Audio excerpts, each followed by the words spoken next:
বাংলাদেশ জামাতে ইসলামী একটা সংগঠন আছে। এই হক বাতিলের আলোচনা অন্য বিষয়। বাংলাদেশ জামাতে ইসলামীর নিবন্ধন বাংলাদেশের সর্বোচ্চ আদালত হাইকোর্ট বাতিল করে দিয়েছিল। জানেন বাতিল করেছিল কেন? ৭১-এর ভূমিকার কারণে না। কেন? তারা সাহাবায়ে কেরামকে মেয়ারে হক মানে না এই জন্য না। কেন? তারা আম্বিয়া কেরামের ইসমতে বিশ্বাস করে না এই জন্য না। এই সকল কারণে না। তাদের নিবন্ধন বাতিল করা হয়েছিল শুধুমাত্র এই কারণে, কারণ তাদের গঠনতন্ত্র এবং দলীয় সংবিধানে এক আল্লাহর সার্বভৌমত্বের কথা বলা হয়েছে। অর্থাৎ তাদের সংবিধানের মধ্যে শুধু তাওহীদের কথা ছিল। এজন্য নির্বাচন কমিশন নয়, স্বয়ং সর্বোচ্চ আদালত হাইকোর্ট বলল বাংলাদেশ শিরকের রাষ্ট্র, এদেশে তাওহীদ চলবে না। মুসলমান, তোমরা নাকে তেল দিয়ে ঘুমাও, তোমরা নাকে তেল দিয়ে ঘুমাও। এই ভূখণ্ড যেখানে হাজী শরীয়তুল্লাহ ফরায়েজি আন্দোলনের জন্য রক্ত দিয়েছিলেন, মুসলমানদের মধ্যে ফরজ বিধান যেন রক্ষা পায় এই জন্য তারা জিহাদ করেছিলেন। আর ফরজ বিধান তো দূরের কথা, এখন বাংলাদেশে একত্ববাদ বিশ্বাস করা যাবে না যদি এই সংবিধান মানা হয়। কোন জায়গায় আছি আমরা? বলবেন হুজুর তাহলে আপনার বক্তব্য কি? আমার বক্তব্য শেষ। আমি এই জায়গাটায় সকলের দৃষ্টি আকর্ষণ করে ওলামায়ে কেরামের পক্ষ থেকে প্রতিনিধি হিসেবে একটা কথা বলতে চাই। আমার মুরব্বী সমতুল্য আল্লামা নুরুল হক সাহেব হুজুর সহ মুরব্বীরা এখানে আছেন। আমার কথা যদি ভুল হয় আপনারা সকলের সামনে শুধরে দিবেন। আমার কথার সাথে যদি আপনাদের দ্বিমত থাকে আপনারা বলে দিবেন। আর যদি কিছু না বলেন ধরে নিব যে এটাই বাংলাদেশের আলেম সমাজের বক্তব্য। পরিষ্কার? আমি বলতে চাই এখন বাংলাদেশের সবচেয়ে আলোচিত বিষয় হলো সংবিধান সংস্কার। সংবিধান সংস্কারের জন্য আমাদের আলেম ওলামাদের মধ্যে কাউকে কাউকে তারা পরামর্শের জন্য ডেকেছেন। হয়তো আমাদের সুযোগ আসবে কথা বলার, টেবিলে আমরা কিছু বলবো, কিছু গবেষণাপত্র দাখিল করব, অনেক লম্বা লম্বা বক্তব্য সহ সংবিধান সংস্কারের অনেক প্রস্তাব দিব। সেগুলো সব আপন জায়গায় ঠিক আছে, কিন্তু একটা কথা শুধু টেবিলে বদ্ধ ঘরে বলবো না, বাংলার আকাশ বাতাস প্রকম্পিত করে একটা কথা বলতে চাই। সেই কথাটা হলো এই বাংলার মাটিতে আমরা সংবিধানের মধ্যে এমন একটা ধারা সংযুক্ত দেখতে চাই, সেই ধারাটা হবে সার্বভৌমত্বের মালিককে। সুতরাং আল্লাহর সার্বভৌমত্বের বিরুদ্ধে, আল্লাহর আইনের বিরুদ্ধে যে কোনো আইন হবে, যে কোনো নীতিমালা হবে, যে কোনো বিধান হবে, সমস্ত বিধান বাংলার মাটিতে অকার্যকর এবং বাতিল হবে।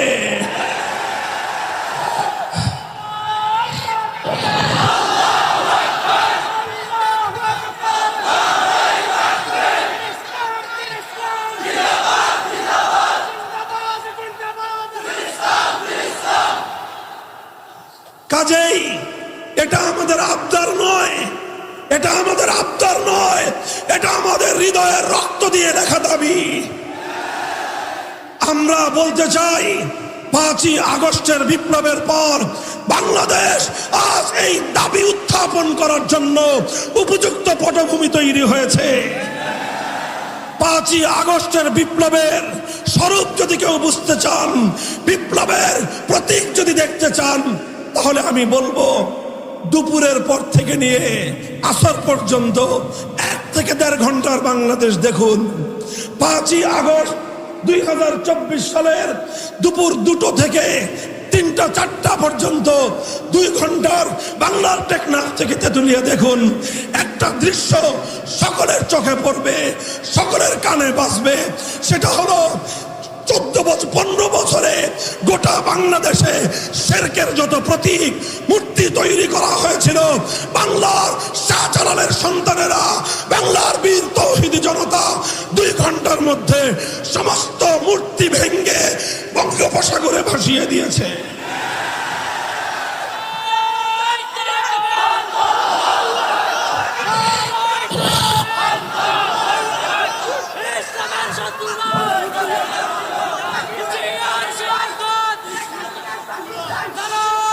কি বললাম? 5ই আগস্টের বিপ্লবের অন্যতম বৈশিষ্ট্য হলো এ বিপ্লব করেছে তাওহীদকামী জনতা। এ বিপ্লব ছিল শিরকের বিরুদ্ধে এক বিপ্লব। কাজেই এটাকে আমি এখনই পূর্ণাঙ্গ ইসলামী বিপ্লব বলতে চাচ্ছি না, তবে অবশ্যই এতটুকু বলবো, এ বিপ্লব ইসলামী বিপ্লব না হলেও এ বিপ্লব ইসলামী বিপ্লবের পূর্বাভাস। সূর্য উদয়ের কিছুক্ষণ পূর্বে যেরকম সুবহে সাদেকের উদয় ঘটে, সুবহে সাদেকের আলো দিয়ে বোঝা যায় সূর্যের উদয় অতি সন্নিকটে। 5ই আগস্টের বিপ্লব বাংলার প্রতিটি মানুষকে চোখে আঙ্গুল দিয়ে দেখিয়ে দিয়েছে এদেশের মানুষ ইসলামী বিপ্লবের জন্য প্রস্তুতি নিচ্ছে।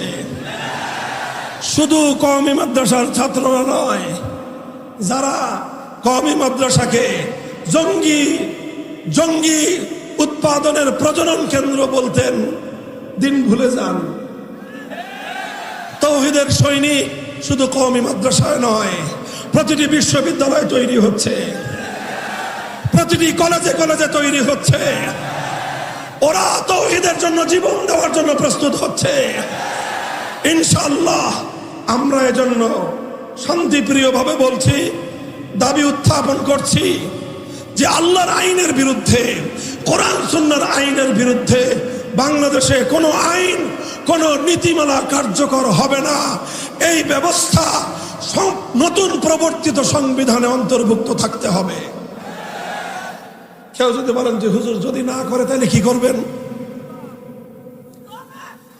যদি এবার ইসলামের এই অপ্রতিরোধ্য, ইসলামের অনিবার্য এই দাবি যদি পূরণ না হয়, যদি কোরআন সুন্নাহ বিরোধী আইন বাতিল হওয়ার কোন ধারা যদি বাংলাদেশের ৯৭% মুসলমানদের এদেশের সংবিধানে যদি কার্যকর না হয়, আক্ষরিক অর্থেই যুদ্ধে যাব, যুদ্ধে যাব, যুদ্ধে যাব আমরা।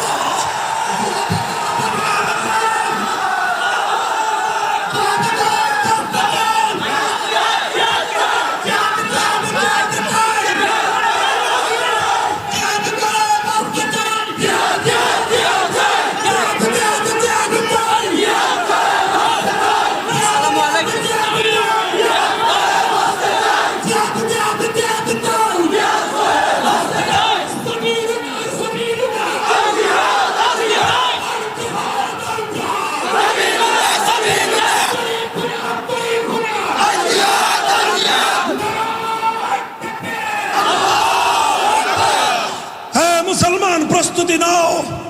শহীদ আবু সাঈদ যেভাবে ফ্যাসিবাদকে বিতাড়িত করবার জন্য জালেমের বুলেটের সামনে বুকটা টান করে দিয়েছিল, বাংলার মাটিতে আরো আবু সাঈদ আছে না নাই? মনে রাখবে, আবু সাঈদ জীবন দিয়েছে, মরে যায় নাই। আবু সাঈদের প্রাণ প্রদীপ নিভে গিয়েছে, আবু সাঈদ মরে নাই।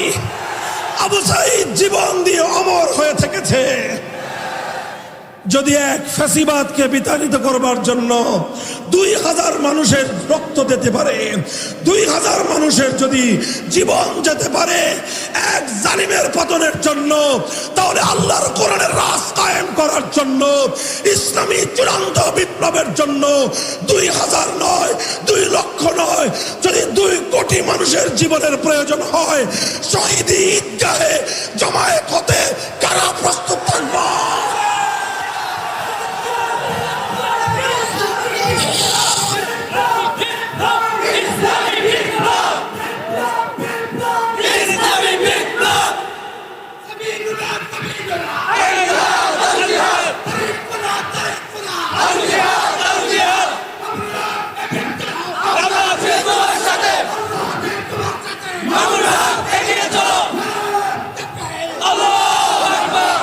আমরা আমাদের কথা যথা সময়ে বলে রাখলাম।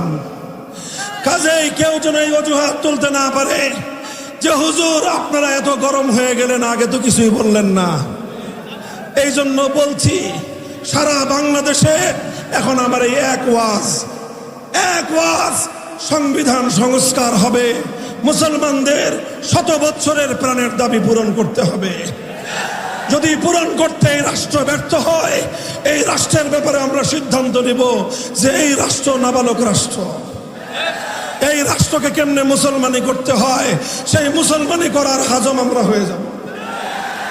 মুসলমানি করায় 90% মুসলমানের এই দেশটাকে, এই রাষ্ট্রকে মুসলমানদের রাষ্ট্র হিসেবে গঠন করতে হবে। প্রস্তুতি নাও, প্রস্তুতি শুরু করো। কলেজ, ইউনিভার্সিটি, সকল স্তরের ছাত্র জনতা হাতে হাত রাখো। ইসলামী জনতা ঐক্যবদ্ধ হও। বাংলার মাটির অনিবার্য বিপ্লব হবে ইসলামী বিপ্লব। আগামীর বাংলাদেশ হবে ইসলামের বাংলাদেশ।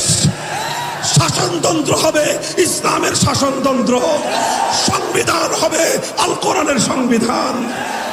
রাজনীতি হবে খেলাফতের রাজনীতি ইনশাআল্লাহ। আল্লাহ পাক কবুল করেন, তৌফিক দান করেন। যা বললাম যেন মুখের কথাই শুধু না হয়, হৃদয়ের আওয়াজ যেন হয়, সেই দোয়া চাই। ওয়া আখিরু দাওয়ানা আলহামদুলিল্লাহি রাব্বিল আলামিন।